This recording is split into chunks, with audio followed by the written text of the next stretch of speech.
Mindset is an interesting topic, and when we roll it out at Unity Gym, often people are sort of a little bit surprised that we endeavour on trying to change the way people think, or at least trying to get them to understand or have a better understanding of what their thoughts actually are. Mindset originates effectively from your upbringing and what you've experienced in the past, and it's very, very hard to sort of change or alter that, obviously, because we can't go back in time and change what you've experienced over your lifetime, and there's very little we can do about the future. But what we can do is learn to be focusing on the now, the here and now, be present with what's actually happening to you in this very moment, because that really is the only true reality. And this is what we really endeavour to get people conscious of, to give you a heightened level of consciousness around the difference between a thought, a feeling, an urge, an emotion, to reality. And until we really do learn to be able to differentiate and understand that, it's very, very hard to overcome certain lifestyle patterns and habits, such as unhealthy eating, a lack of regular exercise, and even depression and anxiety and high levels of stress, which are very, very common in the type of demographic and corporate professional that we work with at Unity Gym. Today I'm going to talk about where your thoughts come from and how it all really works, because it's I guess the beginning, the foundation to moving to a higher level of consciousness, as I spoke about before. Thoughts come from, obviously, our interactions throughout our life, very much so from your parents, from your upbringing, from your school. They're also heavily forged by media and your social circle, the people that you hang out with, and also the things that you learn over your life, the books that you read, the television that you watch. Everything plays a part in the programming and the way that your mind sort of operates. And unfortunately, nowadays with just so much going on, it's very hard to switch that off. You're influenced by social media now. There's a whole new kettle of fish, a whole new series of inputs and information coming in. You're just blasted constantly on a daily basis. And this is where things get a little bit tricky, because I had I shared a really, really great meal last night with a couple of people that I highly value, and the topic came up about just how authentic social media is, because really, quite frankly, people only really ever show the good things in life. People only ever show I guess you could almost go as far as saying, and I'll tread lightly here because I don't want to offend anyone, but people portray a very false identity on social media. It's very rare that you see people get out on social media and talk about suffering depression, serious anxiety, the issues they have, reaching out for general help, because it's somewhat frowned upon. And we were discussing this last night over the dinner table, over a glass of wine. Is it because people are afraid of portraying that victim mentality, or is it because they're just fearful of how they're going to be interpreted by other people? And I know firsthand that I have, I sort of went social media blackout over the last sort of 8 to 9 months, because I was suffering quite severe depression, and I was concerned about how that would portray to the general public. I've always openly discussed the fact that I do suffer depression, and it gets worse and from time to time, and it gets better from time to time, and it was definitely made worse over the last year because of a lack of sleep after having my first child, which led to less exercise and all the things that I used to manage my depression.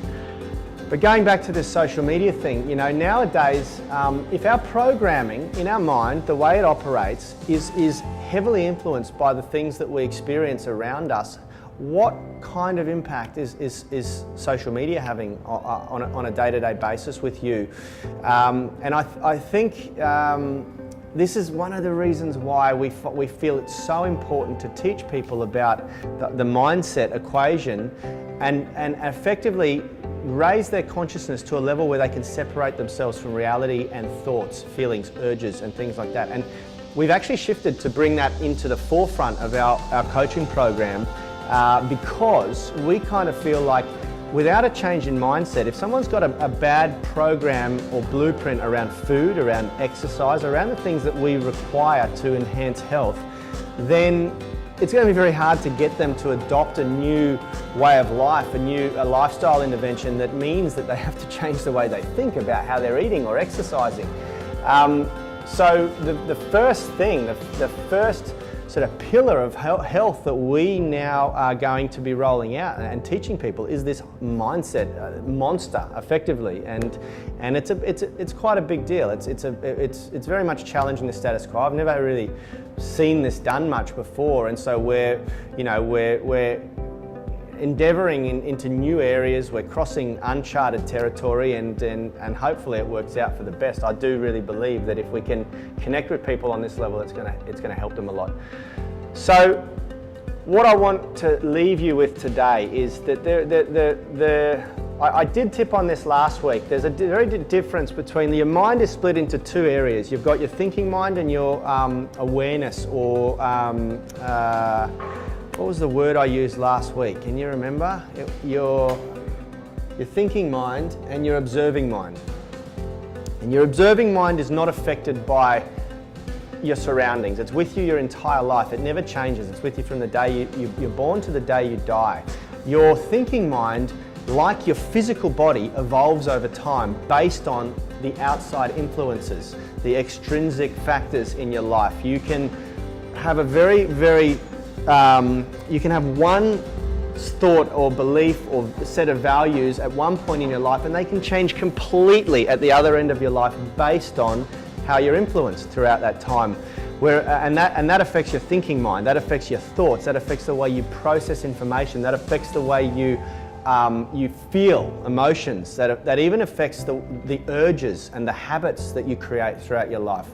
And so it's very important to develop a level of consciousness that disproportionately focuses your effort on connecting with your observing mind, more so than your thinking mind, and to learn to disassociate yourself from those thoughts, from the thinking mind. The thinking mind is super important. It's there to protect us, it's there to help us, it's there to do a whole lot of other stuff, and I tipped on that last week. It's a primal instinct to try and protect us from harm. Problem is that nowadays most of the harm out there is gone. We're not risking our lives every day, except maybe when we cross the road or do an extreme sport or something like that. But nowadays, the only real harm in our life is failure. Financial failure, career failure, relationship breakdown failure. And what happens is when or failure to lose weight, failure to reach or achieve a physical or health goal, So what happens is when we start to set those goals, we start to endeavor on changing things in our life, our thinking mind is constantly sending us a barrage of thoughts, feelings, emotions to protect us from the potential harm or risk of failure in those areas of our life. And if we don't learn to disassociate ourselves and identify what they are, all thoughts are words or pictures appearing in our mind, playing over to help protect us from potential failure and harm. We fuse with them, and I spoke about that cognitive fusion term that social psychologists use to describe this pattern of behaviour where you actually really start to believe that your thoughts, the images that you see play out in your head, all the words, all the physical feelings that are provoked by those thoughts, you start to fuse with them and create a reality based on them, which is very, very dangerous. The highly conscious spiritual people very much learn to tune in to their observing mind a lot more than their thinking mind. They obviously have a great level of respect for their thinking mind, but they don't fuse with every thought. They learn to utilize the thoughts that are beneficial for them, and they learn to discard the thoughts that are not. And that's probably something I should talk about, and I might go into that and do a talk about that next week. How do we differentiate what thoughts are actually going to be beneficial to us? Well, that's very easy. If you clearly define your values and your goals in life, if the thought comes through that is actually going to benefit you and drive you in the right direction towards those goals in alignment with those values, then obviously it's a good, worthwhile thought, and you use that. You can hold on to that. If it doesn't, whether it's a true thought or not, whether it's based on real reality or not, it's irrespective of how true the thought is. If it's not going to serve you then you need to disconnect and disassociate from it, because it's going to always be there. And if you can't, if you fight those thoughts and you try to just shut them out completely, you're going to think about them even more. Coming to terms with them, which is a part of that connecting to the observing self and being able to observe, okay, thank you for that thought, but I'm not going to fuse with it, I'm not going to create reality around or based on that, is a very, very powerful tool in this whole mindset picture that we're sort of trying to teach you guys. So let's have a think about, first of all, identify that your thoughts, behaviours, habits, your programming, I like to call it, is based on what you've experienced in the past. It cannot really be changed unless you completely change your environment, the people you hang out with, the books that you read, and start to sort of reprogram your mind. But that could take a lifetime. So what I do recommend doing that, associating with the right people, reading the right books, learning the right things, investing time in yourself and personal development. But I also very much urge you to start forming a relationship, a stronger bond with your observing mind, and start to learn to disassociate yourself from thoughts. Happy thoughts, sad thoughts, destructive thoughts, productive thoughts, they're all the same. They're just words and images that pass through your mind. Disassociate yourself from them and learn to identify the ones that are going to push you in the right direction towards your goals based on or in alignment with your core values. And then for the rest of the stuff, just acknowledge it, let it be, don't fuse with it, and give it some room to do what it's going to do, but just try not to let it form your reality. Thanks, guys.